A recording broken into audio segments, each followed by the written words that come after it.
This is Mark Bell from Super Training Gym, the strongest gym in the West. I'm here with my boy Silent Mike, and I'm here with NFL footballer Cassius Marsh. Did I get it right? That's pretty good. You're pretty bad with names. Well, I know I'm pretty bad with names, but I don't want to get knocked the fuck out by this guy. You never know what he's going to do. He might tackle me or something. I think you probably beat me up with the trap. maybe throw an uppercut as you're charging in or something. He plays football for the Seattle Seahawks, defensive end, right? And he's about 6'5", as you can see. He's got me beat on that by quite a bit. And Silent Mike's going to give him some tips on how to get in good position on the deadlift. Talking to Cassius a little bit, he does a lot of trap bar deadlifts. Some of the trap bar Sissy! It just allows you to get into a better position automatically because you're kind of in the middle of the leverages and the weight. You can stay more upright, gets a little more quads, arguably a little bit more core, but takes some off your low back. So here now we're going to kind of load that posterior chain. Obviously the bar is going to be... Show us what you're talking about. We're going to load this region. Wow. That's what we're going to Hey now. But the biggest difference is just now the bar's in the way of where we want to go. So typically with a taller guy, we're going to line up a little bit further away from the bar just to give your knees somewhere to go. If you're a little bit shorter, we're going to get a little bit closer. I'm pretty short. So for you, maybe cut right at like your knuckles of your toes. So you want to cut the bar, cut the knuckles of your toe in line. Something like a jumping stance, similar probably to the trap bar stance. You can get a little bit wider if you're a little bit taller. Shoulder width-ish. Yeah, something you're going to dunk. That's what I tell a lot of people. Like, if you were going to dunk, what stance you're going to get? You're probably not going to be out here. If you're a real one, you dunk on Oh, one leg. So we'll go. We're not real athletes. Just settle down. Yeah, it's hard to 360 off of one. So we go two. So we go two. Trick down. So we'll, from here, basically all we're going to do is try to organize our body. The taller you are, the harder it's going to be. So first you're just going to brace your core as much as you can. Kind of breathe into the whole thing and flex. Keeping that back kind of flat, we want to stack ourselves. Then we're just going to bend at the waist. Bending at the waist, we're going to organize and try to keep that back flat just like we started with. From there, we're just going to grab the bar. Next step is just trying to get your hips lower than your shoulders. So if my hips are high, not wrong, but I'm not going to be able to use a lot of weight. It's just going to be hamstring dominant, like a stiff leg deadlift, which is a great secondary movement, but for your first movement, exactly. You won't be able to move a lot of weight. You won't be as explosive. So we're going to try to get our quads, glutes, and low back all in line to use a little bit more weight. Last piece, almost like the bench presses, we're going to try to cover our armpits with our shoulders. So we don't want to be out here. We want to kind of lock in these lats. So I'm going to take my shoulder, I'm going to cover my armpit with it. That's going to pull the bar into my legs, keep that bar in a straight bar back. I don't want to stink too much. Huh? Yeah. I don't want to stink too much. Try to organize, flatten that back out, pull the weight into you, lock in those shoulders, and just pull. That looks pretty difficult for you. Should I go up? Yeah, he's using the bar to pull himself into position. Taller guys are really good pullers. It'll just take some time to get them a little more organized. Even a little bit closer to the bar, towards the bar. Yep, there you go.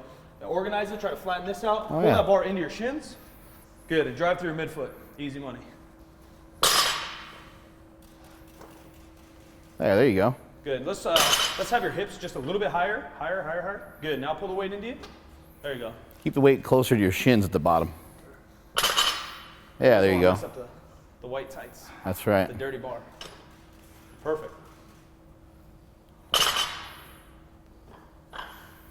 Typically, footwear is going to play a little bit more of a role. Like those are just a little cushiony. So sometimes, like even mine too, it's hard to like drive into it. So we just suggest any kind of flat shoe or even barefoot. But otherwise, it looks really good. Get a little more weight on that, yeah. A little slower on the way down. Control it. Yeah, there you go. Good. Drop your eye line just about here. So tuck that chin just a hair. Yeah, bring your whole head down a little bit. Yeah, there you go. Good. Perfect. Good, you can stop. All right, we're gonna have the big man. He's gonna switch to a trap bar deadlift for the rest of his workout, but we just wanted to give him another tool in his training, teach him how to do a regular deadlift. How'd it feel? Felt good, man. Felt smooth. Yeah. Flat. Yeah. Feels better. Like, yeah, on those other shoes, it's kind of like you're on like a marshmallow or something, and you're kind of sliding all around. Yeah. Yeah, typically any athlete, whether you're a powerlifter, football player, basketball player, height or short, you'll probably pull a little bit less on here than you will a trap bar. Just for that same reason, like here it's kind of hard to get in that position you want, where a trap bar, you just kind of grab and you're already in that position. Yeah. And everybody always assumes that a trap bar is a lot safer, and it can be because the barbell's not in your way, But a lot of times I'll see kids, especially like high school kids, pulling like this a lot of times. And that's what you want to try to avoid in any form of a deadlift. But that gives them some of the tools to do a regular deadlift. And for anybody out there that plays football, I'd recommend sets of 3 to 5. Always try to stay in your lane, stay within weights that you can actually perform with good form, as he was doing here today. For him, for his like first workout with this style of deadlift, I would probably only have him do 315 for a couple sets of 3 to 5 reps. I do Yeah, and even like stack it on there, those 2 inches. 4 more sets of this with box jumps, throw some core in, and then back. Cool. That'll be my first cluster. Okay. You do everything in kind of clusters? Yeah. We'll do that. Basically, we'll just, since we power lift, but even with an athlete, like I've worked with like rugby kids, wrestle kids, we'll do one movement by itself. So if like this is the movement of the day, like we'll do this because then you can focus on the strength aspect, and then the next one would be stiff leg, box jump. Does that make sense? Just so you can actually focus on the weight on the bar and like actually strain a little bit. I don't like rush, you know what I mean? I'll let my heart rate go down before I start the next, you know? Always keep your heart rate like 2 down. I think it's good because it limits the amount of weight you can use, which is actually kind of a good thing. Yeah. I'm not trying to do nothing too crazy.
Remember, just because you can doesn't mean that you should. Protect yourself before you wreck yourself. That's it from Super Training Gym.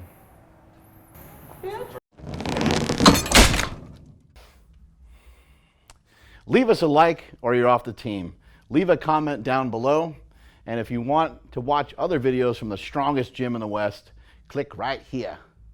If you want the best lifting gear in the game from howmuchyoubench.net, click over here. Right here.